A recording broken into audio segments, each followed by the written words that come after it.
গতকাল sub zonal development officer এবং deputy principal officer পদে নিয়োগের যে বোর্ড মেম্বার প্রদীপ দেববর্মা আমাদের কাছে একটা কমপ্লেন করেছে যে 9 তারিখ তাদের একটা এক্সামিনেশন ছিল, কিন্তু 8 তারিখেই তাদের যে আনসার কিটা যেটা আছে এটা আউট হয়ে গেছে সোশ্যাল মিডিয়াতে।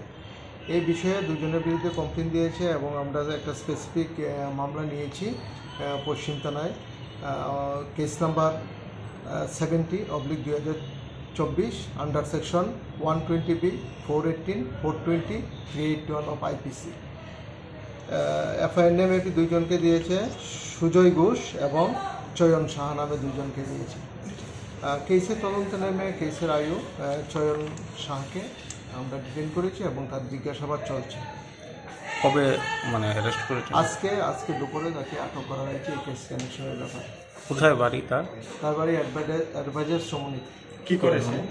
সে জেরক্স दुकान আছে। सो उसके पास कैसे आया? जेरोक्स दुकान ऑन करते तो उसके पास पेपर कहाँ से है? जो পেপার অ্যাকচুয়ালি কুয়েশন পেপার বানানোর জন্য তো মেম্বার যে চেয়ারম্যান ছিল, চেয়ারম্যান দাদা মোহন জমাতিয়া স্যারের কাছে ছিল, তাকে জেরক্স করার জন্য দেওয়া হয়েছিল। চয়ন সাহাকে জেরক্স করার জন্য দিয়েছিল বোর্ড চেয়ারম্যান দাদা মোহন জমাতিয়া। ওখান থেকে এগুলো আউট হয়েছে।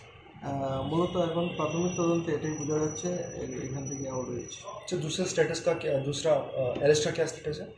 अभी हमारा इन्वेस्टिगेशन चल रहा है। जो है इन्वॉल्वमेंट जो सोशल मीडिया में अपडेट किया है उन लोगों को भी हम लोग अरेस्ट करेंगे एक केस कनेक्शन।